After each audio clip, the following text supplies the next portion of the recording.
Come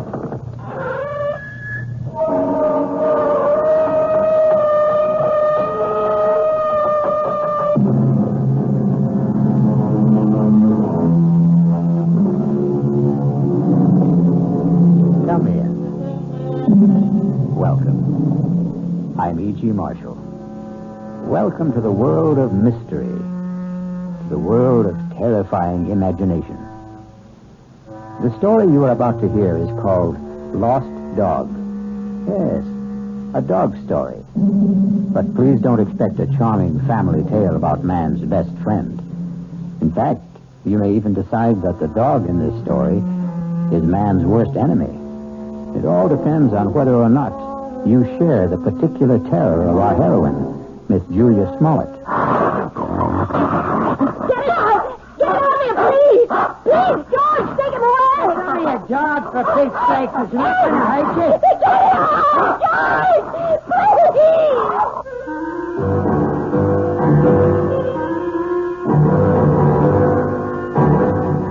Our mystery drama, Lost Dog, was written especially for the Mystery Theater by Henry Slessor and stars Kim Hunter. It is sponsored in part by the Kellogg Company, makers of Kellogg's Special K cereal. I'll return shortly with Act One.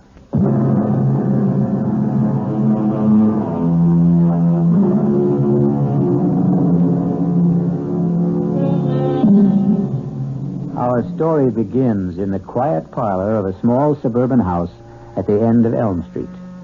Well, not completely quiet, since young Ronnie Hughes is once again practicing his scales under the gentle, watchful eyes of his piano teacher, Mrs. Julia Smollett.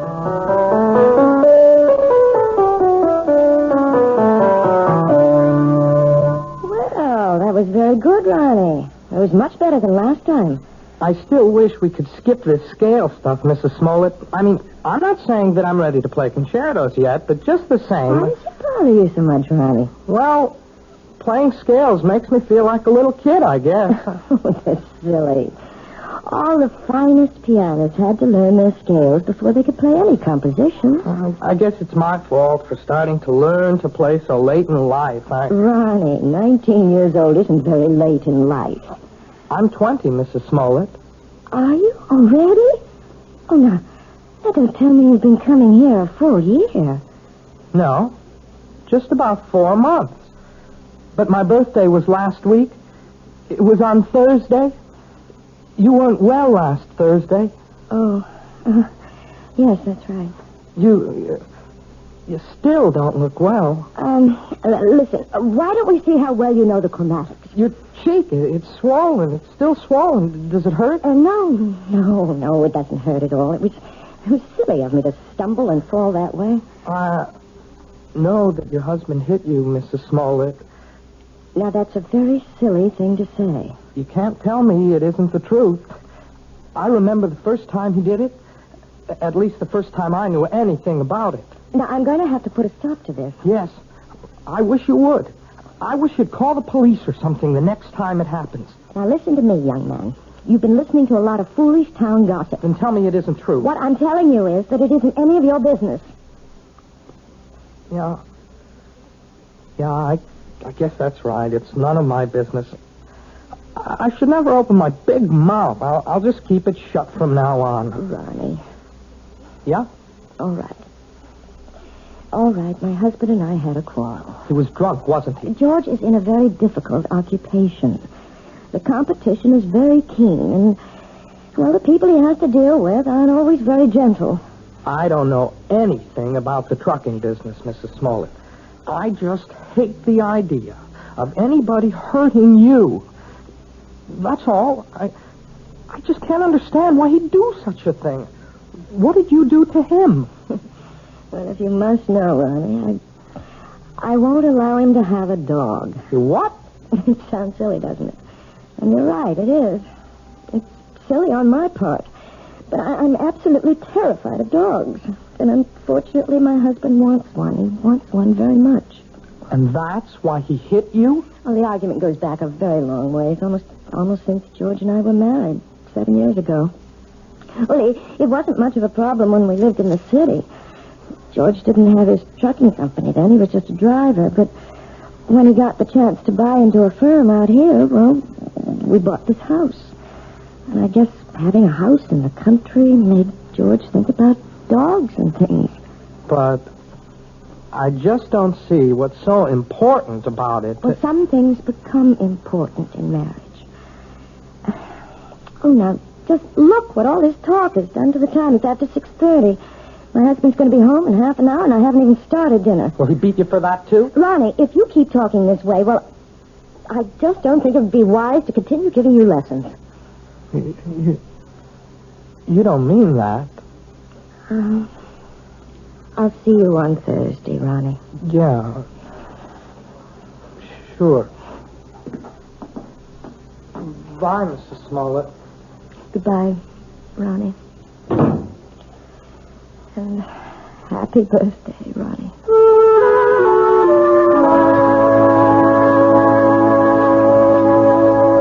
What else could I tell the guy? I had 2 semis in a repair shop. If I wanted the job, I had to use his equipment. Well, fine. Only nobody was going to hook me for a $500 premium. Hey, are you listening, Julia? Yes. Yes, I'm listening, George. What's the matter with you tonight? I'm a little tired, I suppose. Tired? You? From what? Lifting the piano cover? Nah, you make me sick, you know that? You weren't listening to a word I said. You don't care about what happens in my business. You never cared. But I never understood much about it. You always talk to me as if I'm one of your associates. I know what's eating on you. Think I don't know? You're sitting there like the last judgment. You're sitting there blaming me for taking that swipe at you last week. No, you're wrong. Look at yourself. You didn't even bother putting makeup on that cheek of yours. Makeup wouldn't cover the swelling. You want to remind me how much you suffer. Well, I got a hot flash for you, kid. The one who suffers around this house is me. I could enjoy this house plenty. I could have a great time if you weren't so sick in the head. You're talking about the dog again. Why not? You think I forgot? But surely it can't mean that much to you. I've had dogs ever since I was 6 years old. You never talked about it when we were living in the city. That was different. Who put a dog in that air-conditioned chicken coop? But now we've got a house. A real, honest-to-God house, Julia. A house needs a dog. Oh, George, you know I feel terrible about saying no, but I can't help myself. It's just something in me. It's a phobia, I guess, but dogs terrify me. Even small dogs, tiny, harmless little dogs. I go to pieces when one comes near me. It's all in your mind. Yes, but isn't that enough? No, not for me, it isn't. Can't you understand that it's like a sickness, like a disease? Okay, so if it's like a disease, how come you never got cured? How come you never saw a doctor about it? A doctor? Yeah, that's right. You're telling me you're sick? We'll just find out. Well, where are you going? I'm going to get you an appointment, a doctor's appointment. I'm calling Dr. McCann right now. At this hour? I'll call him at home and make an appointment for tomorrow. We're going to settle this thing once and for all.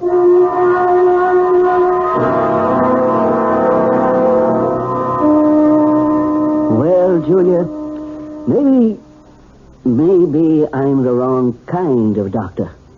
What do you mean? Well, if you're serious about getting rid of this phobia, that would take a specialist. You mean a psychiatrist? Oh, some kind of head doctor.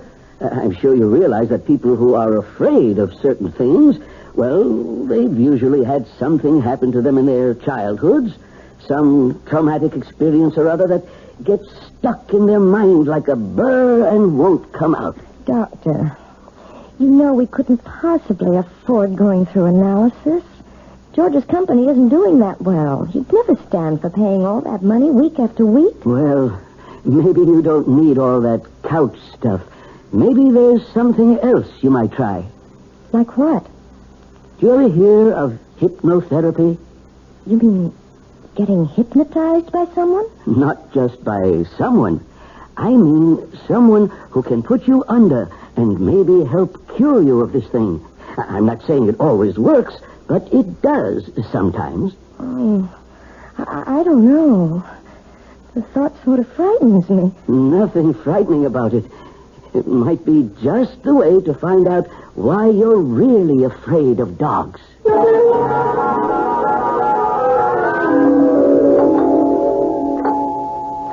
One minute. What'd you do? Forget your key? Yes, George, I'm sorry. Why you been so late? It's almost 7:15. I went to a movie after I saw Dr. McCann. I was just so nervous. I had to get out of myself, so I went to this movie, and it lasted longer than I thought it would. Oh, that's great. Just great. Now what happens to my dinner, huh? Dinner's all ready. All I have to do is heat it. That's a fine thing. I come home early to surprise you. You're not even here. I'm sorry, George. Do you think you should have more to drink now? I mean, it won't take me more than 10 minutes to get dinner on the table. Never mind how much I drink. Besides, I'm in no hurry for dinner. I want to know what the doctor said. Well, it's just as I told you, George. There's nothing Dr. McCann can do for me. It's not something that can be cured with a pill. There's gotta be some way. Well, he suggested that maybe a different kind of doctor, a hypnotherapist. A what? Someone who hypnotizes you, who tries to make you go back into your past. Sounds like a lot of junk to me. Well, it might do some good. I really don't know. I'll tell you what would do some good. A little direct action. That's what you need. What are you talking about, George? The only way to learn how to swim is to jump in the water, right?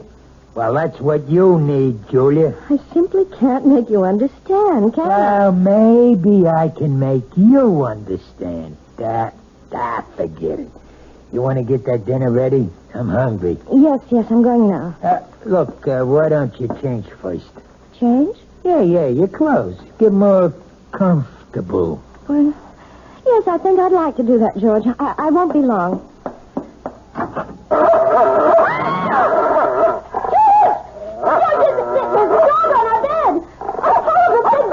Take it easy. That's my surprise. That's it. Tell her. Out of here. Please, George, take him away. It's only a dog, for Pete's sake. He's not going to hurt you. Get it out,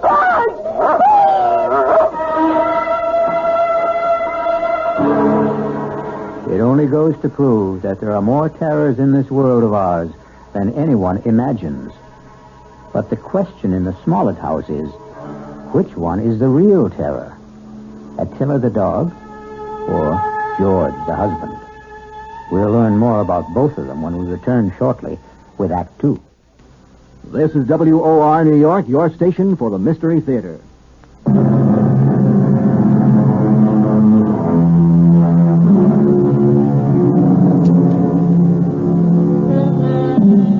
Now let's return to the plight of Mrs. Julia Smollett, the woman whose nightmares take the shape of a barking dog. How long do you want me to board the animal, Mr. Smollett? I don't know. Until that wife of mine gets her head on straight, I guess. Beg your pardon? My wife doesn't like dogs. Took one look at Attila and screamed the house down. Well, some women get scared of Dobermans. This dog's only 6 months old, for Pete's sake. Practically a puppy. Can you board my dog until my wife gets through with her treatment? Treatment? I don't think I understand. Just give me a straight answer. Oh, yes, sir. Certainly. We'll take the dog for as long as you like. We'll see how long that is.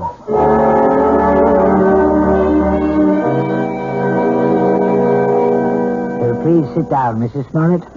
Thank you. Right here, Mr. Smollett. Yeah, thanks. You both seem a little nervous. I'm sorry, Dr. Froelich, but I suppose I am. I know. Dr. McCann explained to me. He said that hypnotherapy was an accepted kind of treatment. For some cases, yes. Not all of them. All I want to know is, will it work? Well, frankly, I don't know much about your wife or her problem. I'm not going to say I can help her get over this particular phobia until I do. Please, George, let me tell the doctor about it. I can tell him in one sentence. My wife's afraid of dogs. All dogs. Big ones, little ones. Falls apart when she just looks at one. No, that isn't true. I don't fall apart, as my husband said, unless I'm close to them. Animal phobias are one of the most common types I deal with, Mrs. Smollett, and I might say that I have a great deal of success with them. But how do you do it? I use a technique called hyperamnesia. Amnesia? Actually, it's the opposite of amnesia. After placing the subject in a trance state and making her completely willing to free herself from critical judgments about her past... Wait a minute. I'm not following you. What we do is get the subject to remember long-forgotten, very, very deeply repressed experiences. Sometimes they remember them in great detail, even though they still maintain amnesia at the conscious level. And do you see? I'm not sure I do. Do you mean you can find something in my mind that I don't even know is there? Possibly.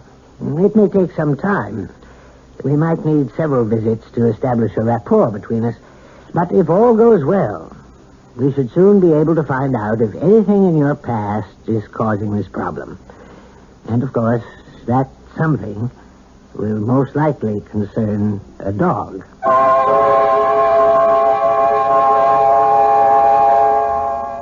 That wasn't one of Hank's longest passes, but it was a bullet right at Joe Flax, deep in enemy territory. George? 3 minutes left in the half. You home already? Whether or not the Raiders will try to go all the way. Well, what happened? How'd it go at Folix?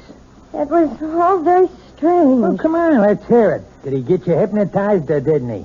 Look, I just want to hang my coat up. Look, I'm missing a big game just because I want to hear. You might as well turn it on again, George, because all that Dr. Froelich did was what he called the first stages. What does that mean? I mean, well, he put me under all right. There wasn't any problem about that. Yeah, I figured that.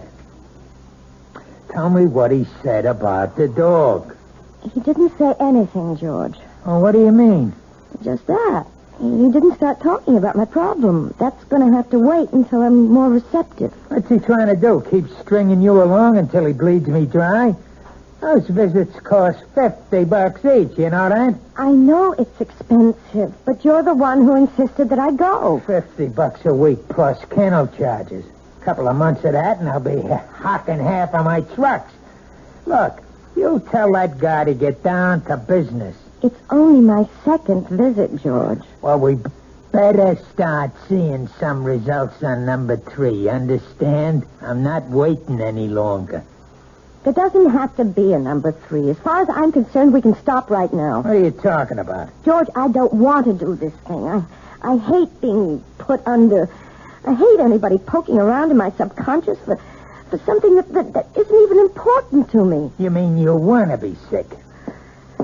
I think I'll lie down for a while. Don't you walk out on me. I'm sure you'd rather watch a football game. Oh, tell me what to do. I know. You think I'm Mr. Lowbrow. But let me tell you something, kid. You're no fairy princess anymore. Maybe that's what you used to think you were back in the old days. But the only fairy around this house is that piano student of yours. I don't like to talk to you when you're like this. That's what you always say when I'm drinking. Well, I'm not drinking now.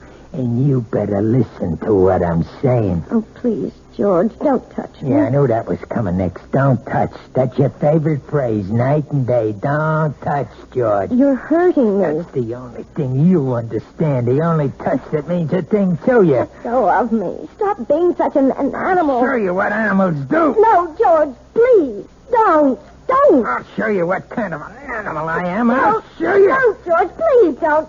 Please.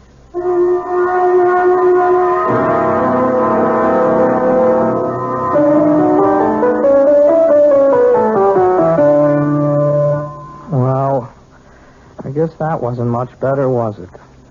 What? You didn't think much of the performance. I mean, it wasn't exactly Horowitz, was it?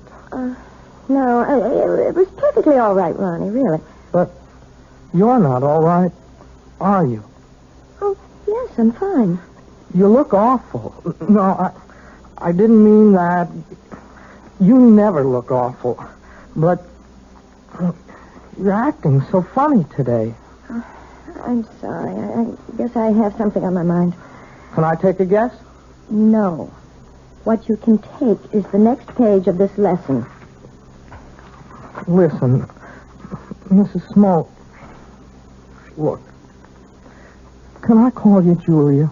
Oh, really, Ronnie? I know.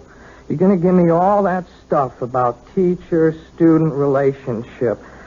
Only I'm sick of calling you Mrs. Smollett. I hate it. I hate it because it's his name. Ronnie. No. You're the most important thing in my whole life. Please, Ronnie.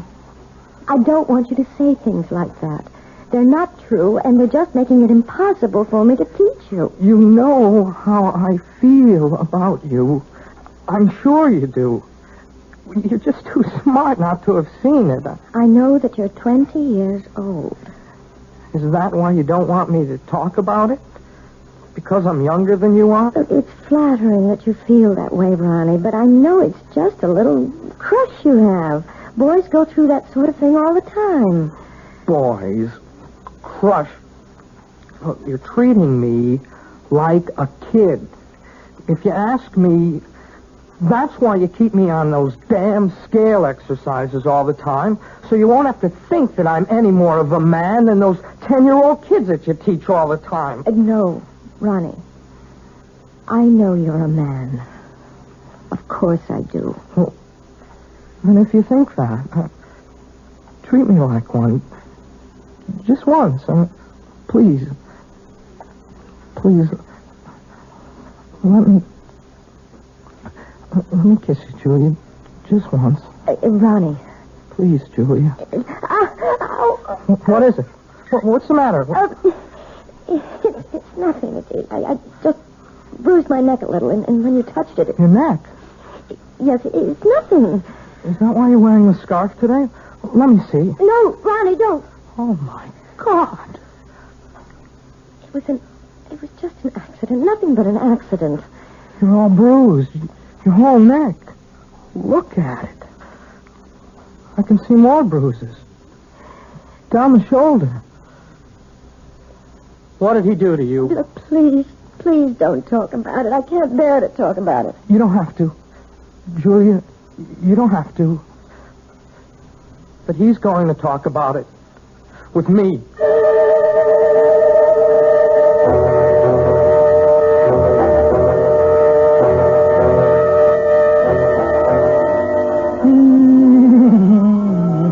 Hey, let's sit down, will you? Doesn't that bring back memories? Hey, Julia. What? The song. We used to dance to it, remember? In the girl room, first year we were married. Hey, you want a drink? No, thanks. You're drinking enough for both of us. Makes me feel good. Yes, I know. I should think about wives. They ought to do what their husbands do. A man needs a pal, not just a wife. I'm sorry that I'm not a pal, George. That's why I need a dog, you understand? A man's got to have a friend. Somebody who understands him, you see? You really think that dog, what's his name, would understand you? His name's Attila. Attila. That's an awful name for a dog. A frightening name. Everything scares you, even names. Oh, who the heck is that? I don't know. Hello, Mr. Smollett. Hey, what is this? Since when do you give piano lessons at night, Julia? Ronnie, what are you doing here? I didn't come for a lesson. I came to talk to Mr. Smollett. You want to talk to me? About what? May I please come in, sir? Yeah, sure. Come on, Sonny. Ronnie, you shouldn't have come here. I won't stay long. I just want to say something to your husband. Sure, kid. Go ahead. I wanted to say that I know what you're doing to Julia.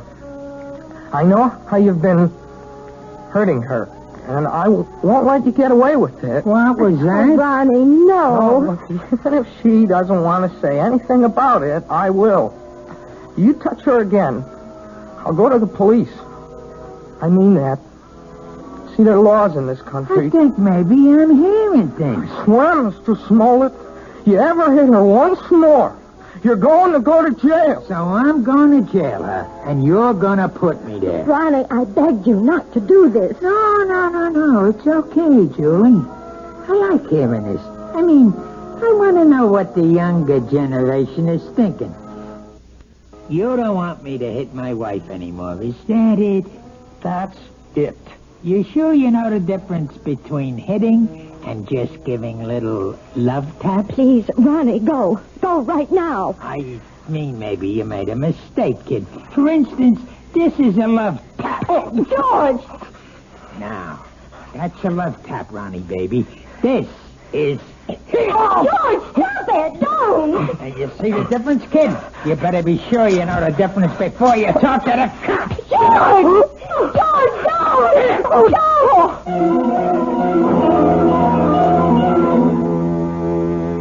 Yes, it's sad to realize that all men who love dogs aren't necessarily lovable themselves. But obviously George Smollett is a man who believes that brute force trains people as well as animals.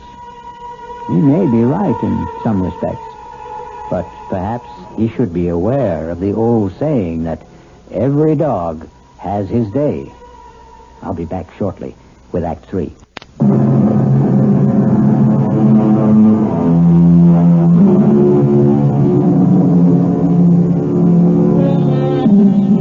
An important day has arrived in the life of Julia Smollett and her husband George, because Julia is on her way to the offices of Dr. Froelich, who has promised that this is the day which may bring her back to the forgotten days of her past, perhaps to the very day when she equated the word terror with the friendly eyes and wagging tail of man's best friend. This better be the payoff. That's all I've got to say. I hope you're not disappointed, George. Well, at least you're talking to me. That's the first word you've said to me in 2 days. I haven't had much to say. Look, the kid Ronnie's all right. I didn't mark him up. He's still as pretty as ever. That worries you, doesn't it? Nobody's got a right to walk into my own house and say those things to me. You have nothing to worry about, George. Yeah, that's what you say. $50 a visit is something to worry me, and $40 a week for the dog, and a lot of other things. We've also lost a piano pupil. I suppose you realize that. Who cares about that? Ronnie paid $20 a week for his lessons, George. I won't miss it. Not as much as you'll miss your little Prince Charming. Well, what about it? About what? You're gonna miss him, right? You're not gonna have any shoulder to cry on, are you?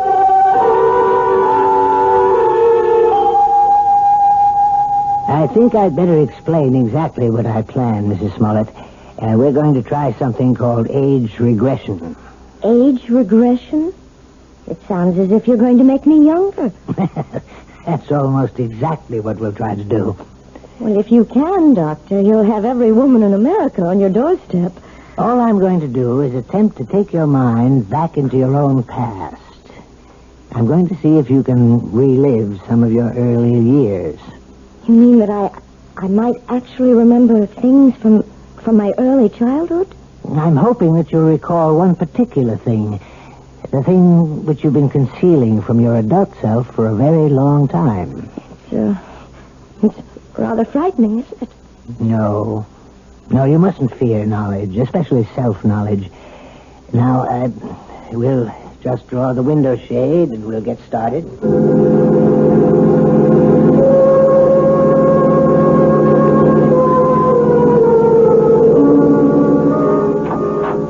Mr. Smollett, would you like to come inside?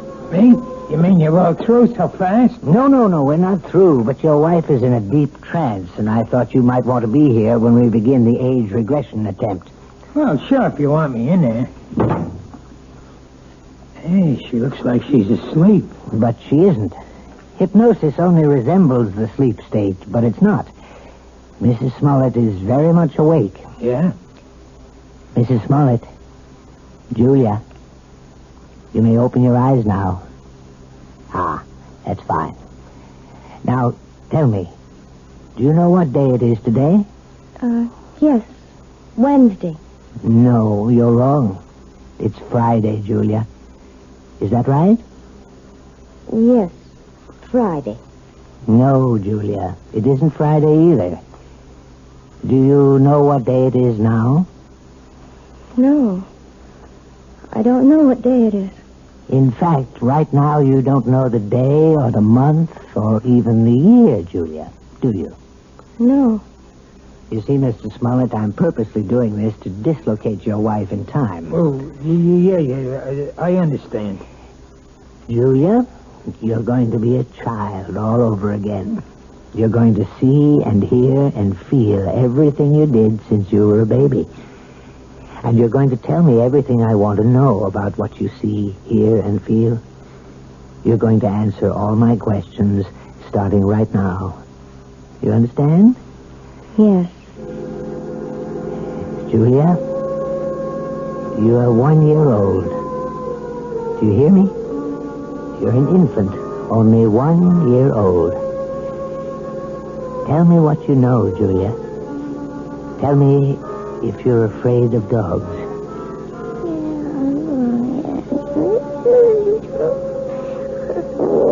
Oh, my God. You sound like a happy baby to me, Julia. I don't think you had any fear of animals when you were a little baby. Did you? Now you're 2 years old, Julia. You can probably say a few words now. Are you afraid of dogs? No. And now you're 3, Julia. You're growing up very quickly. Now you're a big 3-year-old girl. And are you afraid of dogs now, Julia? No. I'm not afraid of Bow Wow. You're 4 years old now, Julia. Tell me if you're afraid of dogs now. It's all right to shake your head as long as you tell me, Julia. Now you're 5 years old. What? Still not afraid of dogs? No, I'm not afraid. I'm not afraid. Now you're 6, Julia. 6. This can go on forever. Please, Mr. Smollett. Not afraid at 6, Julia? Then let's be 7 years old. You're 7 years old. Still not afraid, are you? Now, what about 8? You're an 8-year-old girl now. Topper. Topper. What was that? Topper. Poor Topper. What's she saying? Julia, who is Topper? Is Topper a dog? Topper's my dog. Where is Topper now, Julia? Topper's dead. They put Topper away. They killed him, and it's all my fault. It's all my fault. What's your fault? What did you do, Julia? No. It's his fault. It's Bobby's fault. Who is he, Julia? Is Bobby a friend of yours? I hate him. He teases me all the time. I'm glad I did it. I'm glad. Only don't kill Topper, please. Please don't kill my dog. Does all this mean something? Yes, it means a great deal, Mr. Smollett. Julia, now please listen. I want you to tell me all about Bobby and Topper. Bobby lives next door. He's 10. He teases me. He pulls my hair. He tore my dress. He put mud in my shoes, and he hit Topper with a rock. Mommy! Mommy! What happened, Julia? Why are you calling your mother? What's happened to Bobby? He's killed him! He killed him! Who? I warned him! I told him what I would do! I told him! Was it Bobby you warned? Sick him, Topper. Kill him! Kill him! Kill him! Oh, my God. Quiet. Julia, listen to me. I want you to explain everything to me very clearly. Did you tell your dog to hurt Bobby? Yes. Did he hurt Bobby? Did Topper kill him? No, he hurt Bobby. He didn't kill him. He hurt Bobby in the neck, but they killed Topper. They killed my dog. And it's my fault. It's my fault. Well, I think we found the lost dog.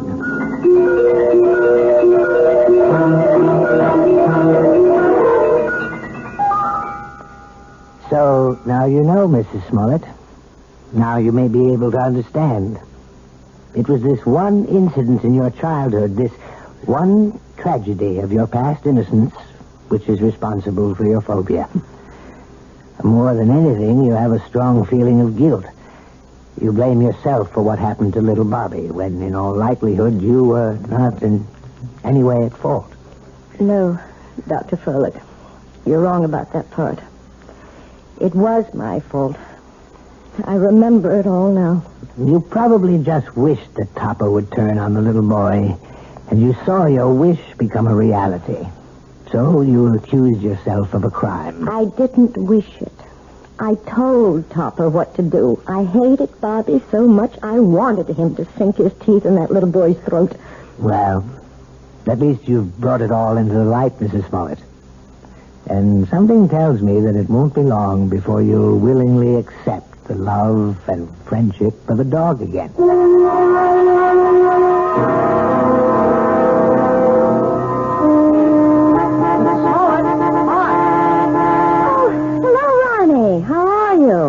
I'm okay, I guess. That looks like a brand new car you're driving. Oh, yeah, it is.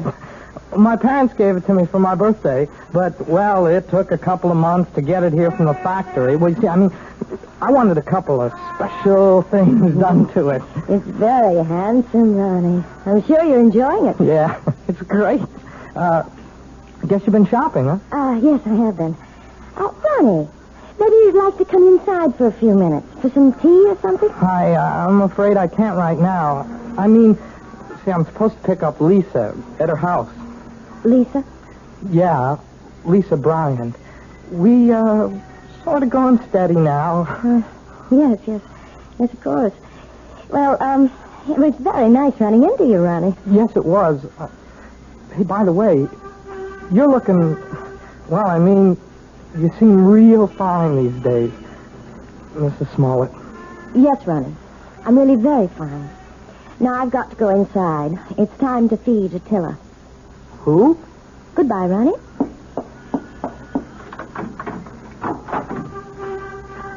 Attila!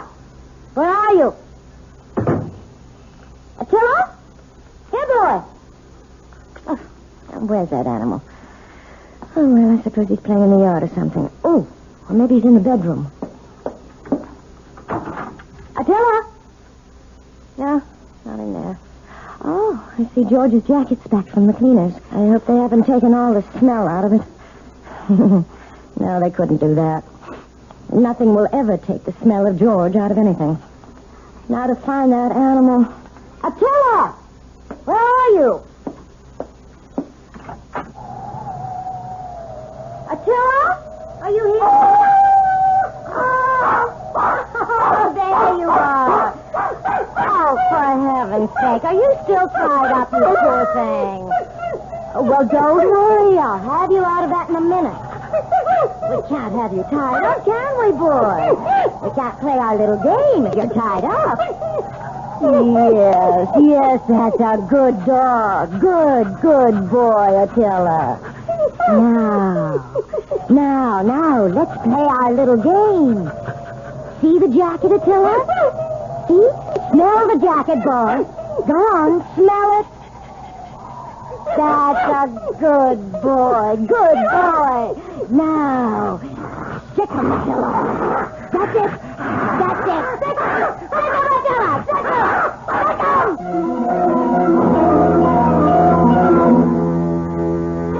Who said a dog has to be man's best friend?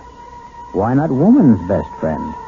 Especially a woman like Julia, who is just learning how really helpful a dog can be. Or rather, she's remembering how helpful.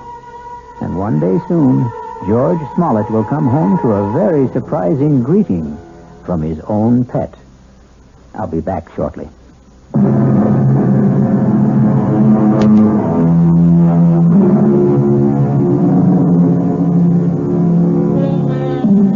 We hope we haven't given you the impression that we don't love dogs. We love them very much, especially since dogs are descended from wolves. And the wolf is not only a fascinating creature, he also does something wonderful for all lovers of mystery stories. He makes this chilling sound. Our cast included Kim Hunter, George Matthews, Robert Dryden, Gil Mack, and Mandy Patinkin. The entire production was under the direction of Hyman Brown. Radio Mystery Theater was sponsored in part by Anheuser-Busch Incorporated, brewers of Budweiser. This is E.G. Marshall inviting you to return to our Mystery Theater for another adventure in the macabre. Until next time, pleasant dreams.